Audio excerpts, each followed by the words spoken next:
Salut à tous et bienvenue dans le guide de la Formule 1 pour 2023. Notre sport préféré est de retour pour une nouvelle saison qui apporte son lot de questions.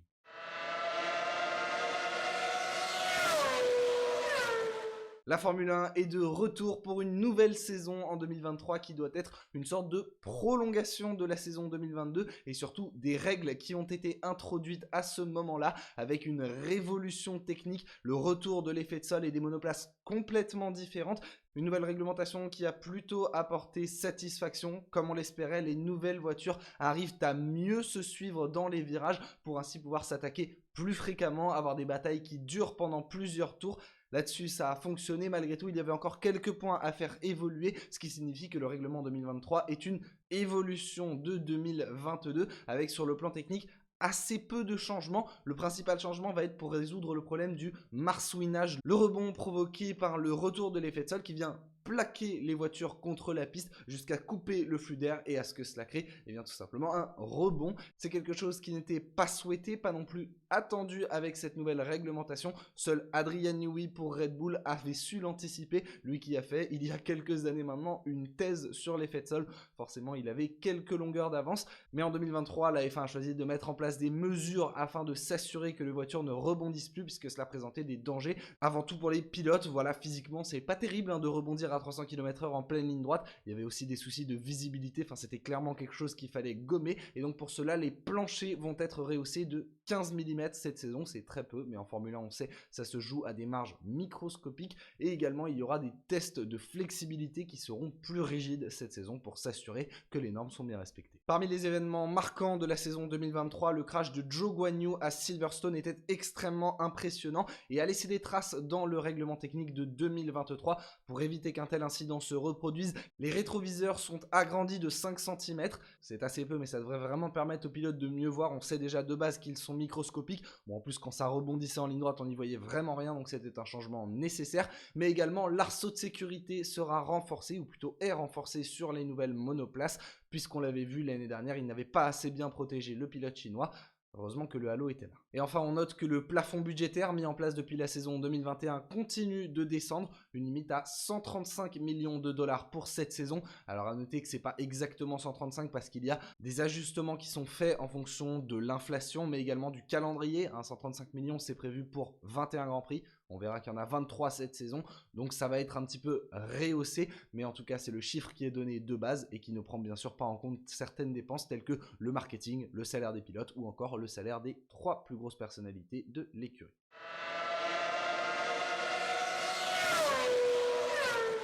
23 courses, je le mentionnais, c'est un record dans l'histoire de la Formule 1 et pourtant ce calendrier aurait pu encore être élargi si le Grand Prix de Chine n'avait pas été annulé suite à, vous le savez, la politique extrêmement restrictive vis-à-vis du Covid qui était menée. Ils ont annulé le Grand Prix avant que cette politique soit assouplie et n'ont pas trouvé d'accord pour y retourner ni pour trouver un remplaçant, ce qui fait qu'on aura une pause d'un mois au mois d'avril. On part d'abord pour les 3 premiers Grands Prix de la saison avec Bahreïn, l'Arabie Saoudite et l'Australie comme l'année dernière, avant une petite pause jusqu'à revenir à Bakou. La F1 fera toujours son très extravagant aller-retour à Miami au mois de mai avant de revenir cette fois vraiment pour la tournée européenne avec Imola, Monaco, l'Espagne, puis le nouvel aller-retour au Canada avant le retour en Europe avec l'Autriche, la Grande-Bretagne, la Hongrie, puis la Belgique. Dernière course cette fois avant la trêve estivale. On reviendra ensuite pour le Grand Prix des Pays-Bas, puis d'Italie à Monza avant de partir pour la tournée asiatique avec tout d'abord le Grand Prix de Singapour, puis le Grand Prix du Japon. On retournera ensuite au Moyen-Orient du côté de Losail qui fait son retour au calendrier de la Formule 1 en 2023. Le Qatar qui avait accueilli un Grand Prix pour la première fois en 2021 était absent en raison de l'organisation de la Coupe du Monde l'année dernière et fait son retour. Je vous rappelle qu'ils ont un contrat pour 10 ans avec le sport. Et on partira ensuite pour la traditionnelle tournée américaine Austin, Mexico, Sao Paulo avant la manche peut-être la plus extravagante, plus encore que Miami de la saison puisqu'on ira à Las Vegas pour l'avant-dernier Grand Prix de la saison. Une course qui se déroulera le samedi soir sur place. Pour nous en France, ce sera juste le dimanche matin à 7h du mat. C'est une course de nuit. Ça va être un circuit extrêmement particulier, une ambiance très particulière. Pas sûr qu'on soit dans l'ambiance de Vegas à distance, surtout un dimanche à 7 h du matin. Mais en tout cas, ça promet d'être un week-end des plus exceptionnels avant la finale à Abu Dhabi, comme c'est le cas depuis un petit moment maintenant en Formule 1. A noter que parmi ces 23 grands prix, 6 accueilleront des courses sprint en 2023. Et ça commencera par peut-être l'une des plus spectaculaires à Bakou en Azerbaïdjan, avant un retour en Autriche où on a déjà eu des F1 sprint, puis un test en Belgique à Spa-Francorchamps, avant 3 F1 sprint regroupés vraiment sur la fin de la saison, au Qatar pour le retour, puis à Austin et enfin à Sao Paulo, comme ça avait déjà été le cas.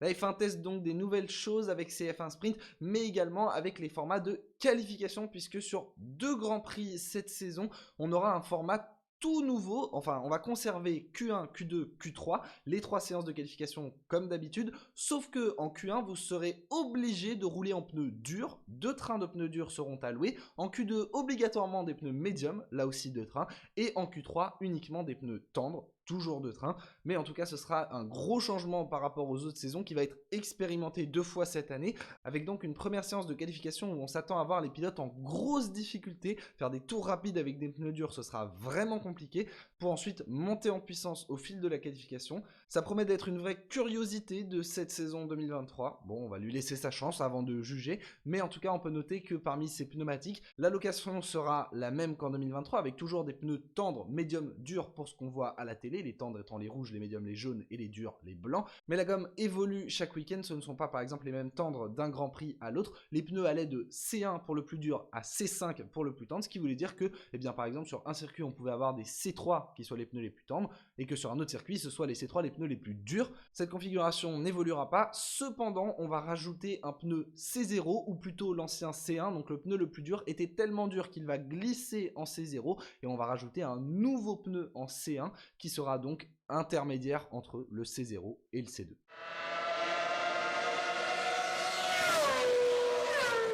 Maintenant que l'on a vu tout cela, la question c'est qui il va falloir surveiller une fois en piste, qui finalement sera capable de se battre pour le titre en 2023. Les favoris, ce sont bien évidemment les champions du monde en titre, Red Bull, qui ont réussi leurs essais hivernaux, tout s'est bien passé, la RB19 semble être bien née, dans la lignée de la RB18 qui était une excellente monoplace. 15 victoires pour Max Verstappen sur la saison 2022, c'était énorme. Maintenant, il va falloir essayer de les challenger pour les autres équipes, et en tête de liste, on a forcément Ferrari et Mercedes qui se présentent. Ferrari avec une évolution de leur concept 2022, une voiture qui semble toujours aller très vite sur un tour, mais avoir un peu plus de mal sur les longs relais. Et du côté de chez Mercedes, on est reparti sur une évolution très nette du concept 2022 pour essayer de résoudre certains problèmes, notamment le rebond qui a disparu de la monoplace. On n'estime pas encore être au niveau de Red Bull, mais avoir une base plus saine pour préparer la saison et bien travailler. Mais si parmi tout cela, venez pourquoi pas s'immiscer un petit outsider surprise. En effet, Aston Martin a beaucoup étonné lors des essais hivernaux, si bien que certains analystes les placent carrément au niveau de Mercedes, voire même encore mieux. En tout cas, on attendra de voir ce que pourra faire la monoplace britannique aux mains de Fernando Alonso et de Lance Stroll, mais il pourrait pourquoi pas venir jouer les troubles fêtes. Derrière, on surveillera une lutte extrêmement serrée dans le milieu de peloton, où l'on s'attend quand même à voir Alpine briller. On se demande s'ils seront ou non au niveau d'Aston Martin, et après il est extrêmement difficile de dégager une hiérarchie. Alfa Romeo semble avoir eu de plutôt bons essais hivernaux, quand McLaren par exemple a eu beaucoup plus de mal. As et AlphaTauri de leur côté ont enchaîné les tours, et Williams pourrait être pourquoi pas une bonne surprise de cette saison. Bref, il va y avoir du sport.